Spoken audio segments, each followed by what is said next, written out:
พลาธิการปกส.ก้าวไก่กำลังมีพลานามัยก้าวไปถึงสำเร็จปกปักรักษาอำนาจอธิปไตยของชาติไว้ให้มั่นคงสวัสดีท่านผู้ชมที่เคารพเพื่อนสหายนายและพลตำรวจที่หักแพงทุกท่านขอต้อนรับทุกท่านเข้าสู่รายการเร่งดูกำลังออกอากาศทุกวันจันทร์ตั้งแต่เวลา 8:30 หา 9:00 ทางสถานีโทรภาพป้องกันความสงบท่านผู้ชมในทุกๆวันจันทร์รายการของพวกเราแมนจะนำเสนอผลงานและเวียกงานการเคลื่อนไหวภายในกรมใหญ่พลาธิการ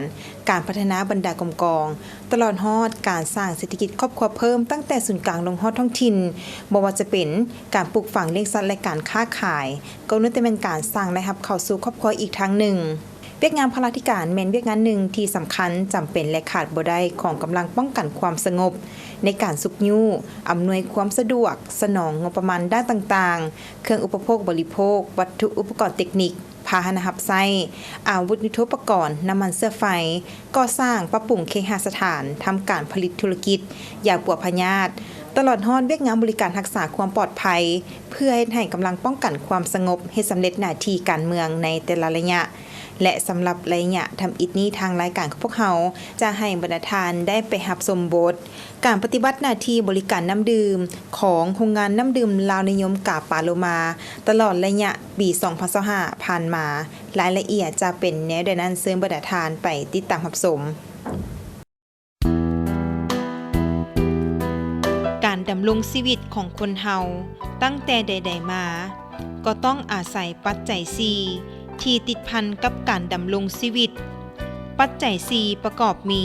เครื่องนุ่งห่มอาหารการกินเครื่องใช้สอยและยาปัวพยาธิในนั้นน้ำแม่นองค์ประกอบที่สำคัญที่สุดและขาดบ่ได้สำหรับสิ่งที่มีชีวิตน้ำแม่นมีความสำคัญหลายต่อร่างกายของคนเฮาการดื่มน้ำที่มีปริมาณเพียงพอกับความต้องการของร่างกายแม่นจะช่วยให้ร่างกายมีสุขภาพแข็งแรงมีภูมิต้านทานกับเชื้อพยาธิต่างๆฉะนั้นการผลิตน้ำดื่มเป็นสินค้าแม่นเป็นที่นิยมกันหลายในปัจจุบันบ่ว่าจะเป็นภาครัฐหรือเอกชนก็ล้วนแต่มีการแข่งขันกันผลิตน้ำดื่มที่มีคุณภาพและนำใช้กลจักรที่ทันสมัยเพื่อให้ทวงทันกับสภาพการ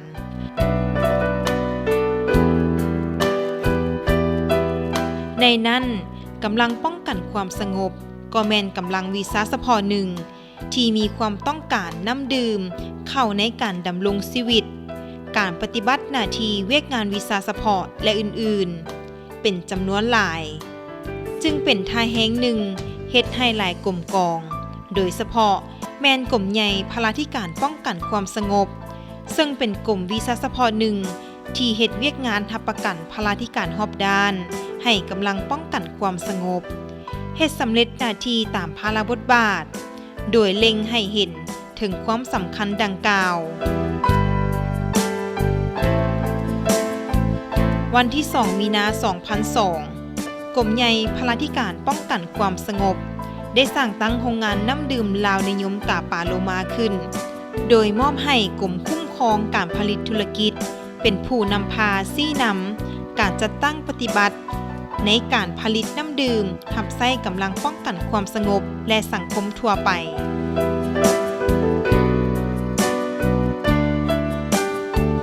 โรงงานน้ำดื่มลาวนิยมกาปาโลมาแม่นกงจักการจัดตั้งหนึ่งที่ขึ้นกับกรมคุ้มครองการผลิตธุรกิจกรมใหญ่พลาธิการป้องกันความสงบมีฐานะเทียบเท่ากับบรรดาแผนกกองโค้งสีเข้าที่ขึ้นกับกรมคุ้มครองการผลิตธุรกิจภายใต้การนำพาชี้นำโดยกงและรอบด้านของหัวหน้ากรมคุ้มครองการผลิตธุรกิจมีภาระบทบาทเป็นเสนาธิการในการจัดตั้งปฏิบัติหน้าที่เวียกงานผลิตบริหารบริการและการสนองน้ำดื่มให้บรรดากรมกองอ้อมข้างกระทรวงและสังคมทั่วไปในนครหลวงเวียงจันทน์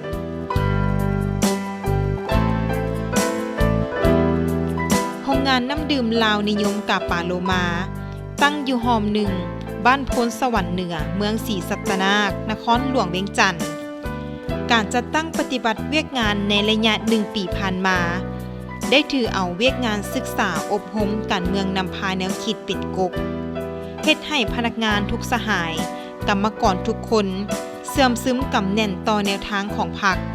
มีสติต่อการจัดตั้งมีระเบียบวินัยเข้มงวดมีความสามัคคีและมีน้ำใจช่วยเหลือซึ่งกันและกันในเวลาเฮ็ดเวียกโรงงานน้ำดื่มลาวนิยมกาปาโลมาประกอบมี3หน่วยงานขึ้นกับคือหน่วยงานบัญชีบริหารห้องการหน่วยงานผลิตและหน่วยงานบริการการตลาดมีพนักงานตำรวจทั้งหมด6สหายมีกรรมกร11คนเวียกงานบัญชีเป็นเวียกงานหนึ่งที่สำคัญและเป็นหมากหัวใจของหัวหน่วยธุรกิจในการคุ้มครองโรงงาน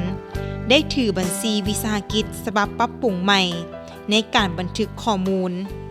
รายรับรายจ่ายทั้งหมดของโรงงานถูกต้องตามระเบียบหลักการเวียกงานคุ้มครองการผลิตได้เอาใจใส่ทุกขั้นตอนของการผลิตน้ำดื่มอย่างพิถีพิถันได้เข้าร่วมฝึกอบรมเวียกงานผลิตน้ำดื่มน้ำกรมอาหารและยานครหลวงและได้ผ่านการกวดกาติดตามเป็นประจำทุกๆ6เดือนของกรมอาหารและยาถือเอาเวียกงานรักษาความสะอาดภายในโรงงานและอ้อมข้างโรงงานเป็นหลักบูรณะซ่อมแปลงเครื่องจักรผลิตน้ำดื่มโดยเฉพาะแมนไดดูดน้ำบูรณะซ่อมแปลงเครื่องจักรผลิตน้ำกวดเพชรให้อยู่ในสภาพพร้อมใช้งานได้เป็นปกติเอาใจใส่ล้างตุกทางในและทางนอกล้างอ่างเก็บน้ำล้างถังน้ำล้างสารกรองน้ำเป็นประจำตามขั้นตอนขบวนการผลิตน้ำดื่มติดตามคุณภาพน้ำแต่ละวันก่อนออกจำหน่ายบูรณะซ่อมแปลงเครื่องจักรผลิตน้ำซ่อมแปลงพาหนะขนส่งให้อยู่ในสภาพพร้อมใช้งานปกติเวียกงานบริการการตลาดได้เอาใจใส่โฆษณาผลิตภัณฑ์น้ำดื่มเพื่อให้สังคมรับรู้เป็นต้นแม่นผลิตภัณฑ์น้ำดื่มตุกน้อยลงโฆษณาบรรดากรมกองอ้อมข้างกระทรวงป้องกันความสงบขั้นตอนและบัตรก้าวในการผลิตน้ำดื่มแม่นใช้ระบบ RO ซึ่งเป็นระบบที่มีความสะอาดปลอดภัยถูกต้องตามมาตรฐานสากลปัจจุบันอยู่โรงงานแม่นได้ผลิตน้ำ4ประเภทคือน้ำดื่มตุกใหญ่ขนาด18ลิตรน้ำดื่มตุกกลางขนาด600มิลลิลิตรน้ำดื่มตุกน้อยขนาด350มิลลิลิตรน้ำดื่มตุกน้อยขนาด250มิลลิลิตรขั้นตอนในการผลิตน้ำดื่มมี2ขั้นตอนคือขั้นตอนการผลิตเป็นน้ำซอฟต์เทนเนอร์และขั้นตอนผลิตเป็นน้ำ RO ซึ่งขั้นตอนการผลิตเป็นน้ำซอฟต์เทนเนอร์แม่นการดูดเอาน้ำดิบน้ำบาดาลมาพักป่าไว้อยู่อ่างเก็บน้ำเพื่อให้น้ำตกตะกอนหลังจากผ่านขบวนการเป็นน้ำซอฟต์เทนเนอร์แล้วก็ก้าวเข้าสู่ขั้นตอนที่2ก็คือขั้นตอนของการผลิตเป็นน้ำ RO ซึ่งขั้นตอนนี้แม่นนำเอาน้ำซอฟต์เทนเนอร์มาผ่านเครื่องกันตอง RO เพื่อให้น้ำมีความสะอาดได้มาตรฐานผ่าน2ขั้นตอนนี้ก็ถือว่าเป็นน้ำดื่มบริสุทธิ์ได้สำหรับการผลิตตัวจริงน้ำดื่มตุกใหญ่18ลิตร1ปีผ่านมาสามารถผลิตได้ 100,000 กว่าตุกน้อยตุกกวดเพชรขนาด600มิลลิลิตร350มิลลิลิตรและ250มิลลิลิตรผลิตได้ 8,000 กว่าแก๊สแรงงานในการผลิตน้ำดื่มมีทั้งหมด13คนพนักงานขนส่งและโชเฟอร์รถมี9คนเฉพาะพนักงานผลิตน้ำดื่มมี4คนการส่งน้ำดื่มแบ่งออกเป็น3สายมีรถบริการขนส่ง3คันแต่วันจันทร์หาวันเสาร์ส่วนตลาดจำหน่ายหลักๆแม่นอยู่กระทรวงป้องกันความสงบอยู่บรรดากรมกองอ้อมข้างกระทรวงป้องกันความสงบบรรดาสำนักงานองค์การโรงเรียนห้านอาหารและเฮือนครอบครัวพ่อแม่ประชาชนทั่วไปอยู่นครหลวงเวียงจันทน์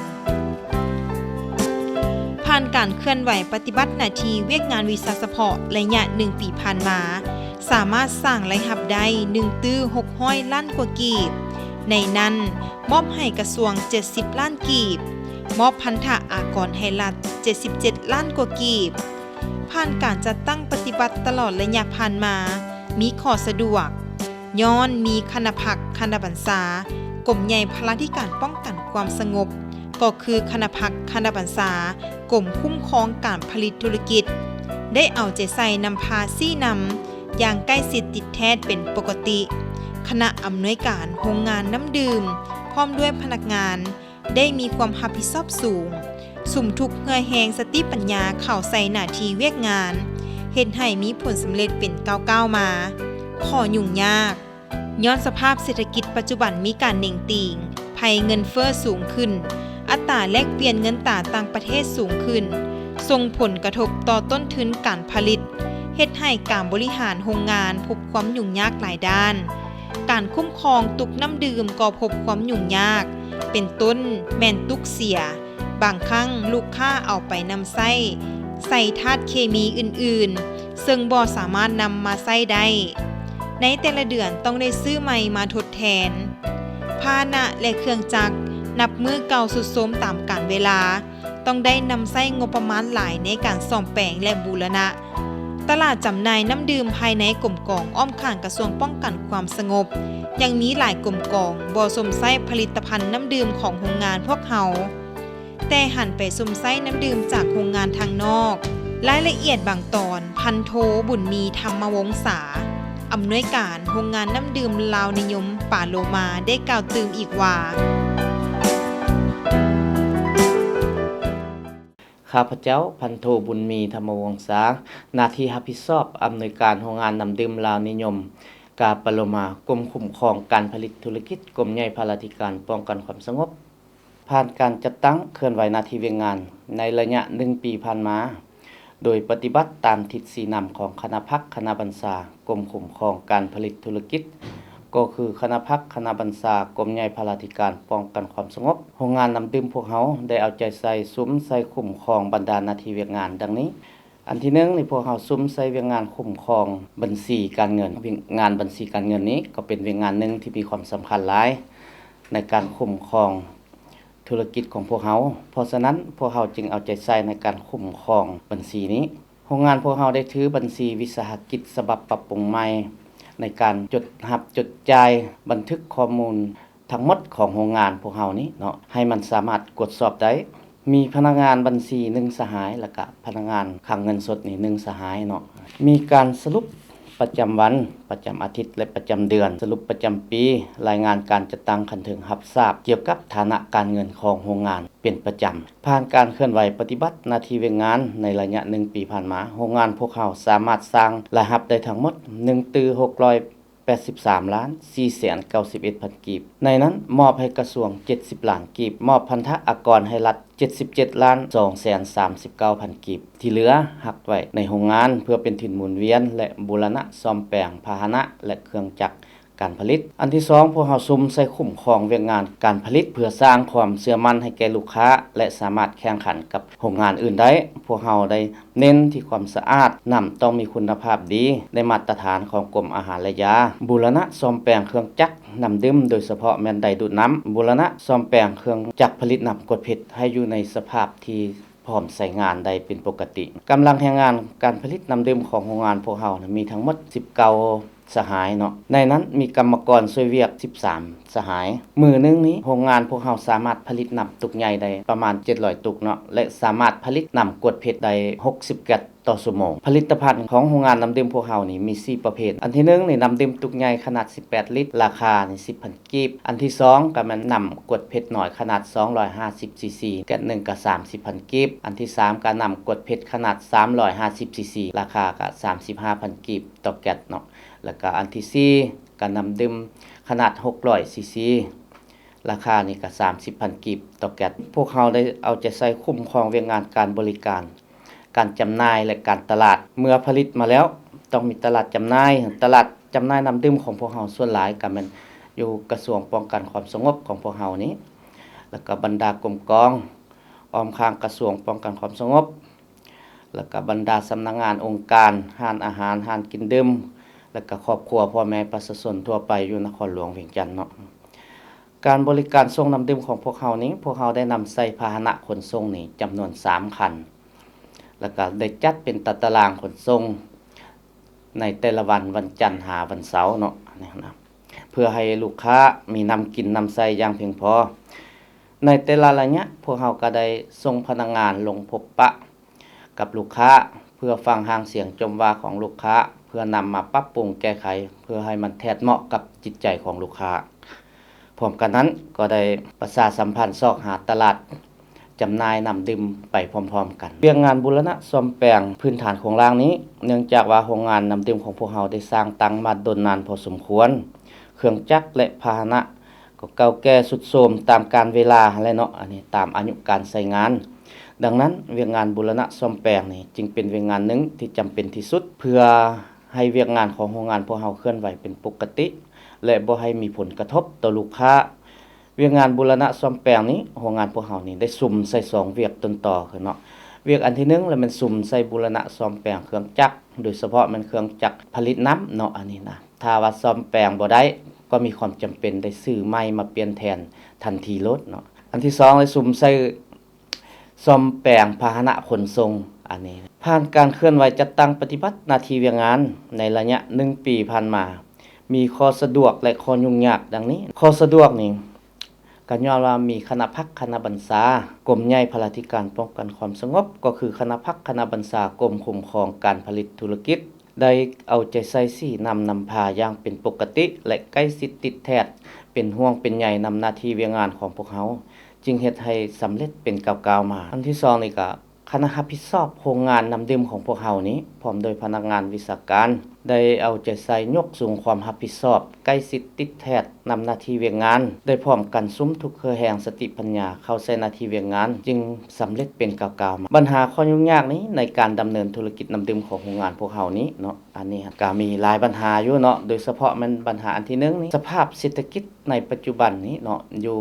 บ้านเฮานี้ได้มีการนิ่งติงเรื่อยๆโดยเฉพาะก็แม่นภัยเงินเฟ้อสูงขึ้นอัตราแลกเปลี่ยนเงินตราต่างประเทศสูงขึ้นมันก็ได้กระทบต่อต้นทุนการผลิตของโรงงานพวกเฮาอันนี้เฮ็ดให้การบริหารโรงงานพวกเฮาพบความยุ่งยากบางเดือนก็มีกำไรบางเดือนก็ขาดทุนการคุ้มครองตุกน้ำดื่มมันก็มีตุกเสียตุกแตกลูกค้าก็เอาไปบรรจุธาตุเคมีอื่นแล้วก็บ่สามารถนำใส่ได้พาหนะและเครื่องจักรนับมือเก่าแก่สุดโทรมต้องได้นำใส่งบประมาณหลายพอสมควรในการปรับปรุงและบูรณะซ่อมแปลงในแต่ละปีตลาดจำหน่ายน้ำดื่มภายในกรมกองของพวกเฮานี้ยังมีบางกรมกองบ่นำใส่ผลิตภัณฑ์น้ำดื่มของพวกเฮาเนาะอันนี้นะเพิ่นไปใส่น้ำดื่มทางนอกทางที่ว่ากระทรวงก็คือกรมใหญ่พลาธิการป้องกันความสงบได้สร้างตั้ง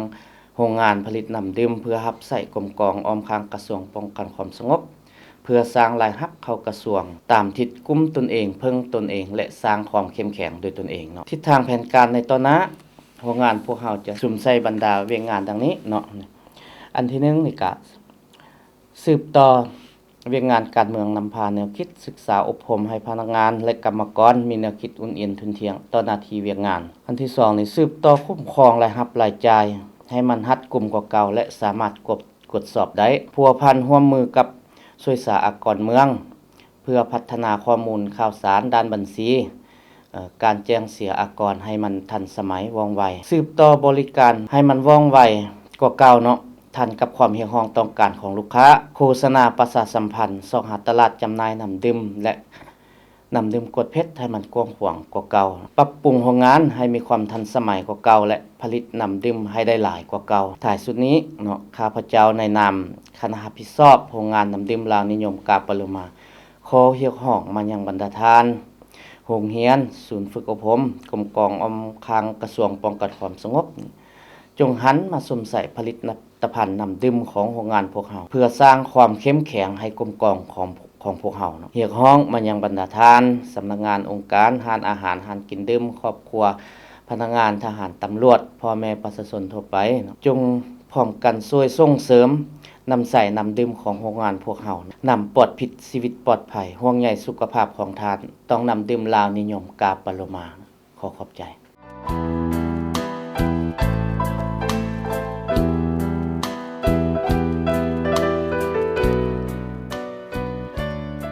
ทิศทางแผนการในต่อหน้าทางโรงงานน้ำดื่มลาวนิยมปาโลมา แม้นจะสืบต่อคุ้มครองรายรับรายจ่าย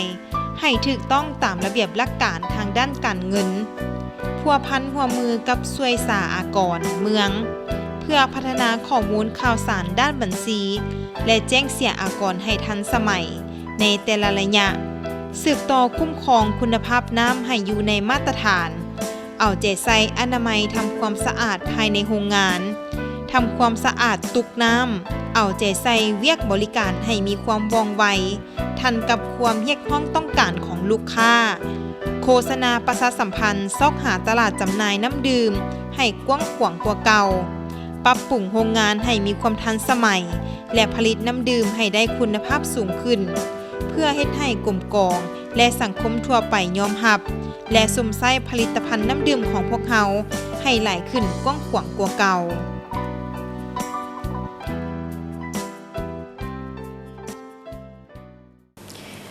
ท่านผู้ชมที่ทานได้รับชมไปแล้วนั้นแมนรายละเอียดจากทางรายการของพวกเขาที่นำเสนอให้บรรดาทานได้รับชมกันมาฮอดนี้เวลาของทางรายการของพวกเขาก็ใกล้จะหมดลงแล้วขอขอบใจทุกๆทานที่ให้เกียรติติดตามรับชมรายการของพวกเขาสำหรับวันนี้ข้าพเจ้าห้อยโทนางมณิดาลัทธฟ้าสว่างพร้อมด้วยทีมงานรายการเลี้ยงดูกำลังต้องลาทานผู้ชมไปก่อนสบายดี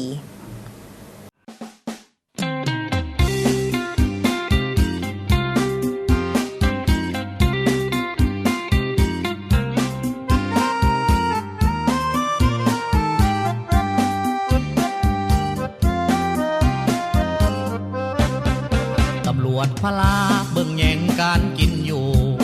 ผมก้องรวมหมู่ให้ความหูด้านพาลาเวียงานสุขาต้องมีความขยันเวียขับสายป้องกันให้ฮับประกันหอบด้านเมื่อซาต้องการตำรวจพลาต้องไปก่อนไม่กดกาเบิ่งบอนสถานที่บอนเฮ็ดเวียกเฮ็ดงานพลาธิการเฮ็ดหน้าที่ประสานคุ้มครองสำนักงานเตือนสารและที่ดินตำรวจพลาเป็นกำลังกองนนเฝ้าเรื่องเพิ่มพูนการผลิตและอยู่กินเวียกงานพลายังบ่จบสิ้นมีหน้าที่ปกป้องทรัพย์สินเพื่อพื้นเป็น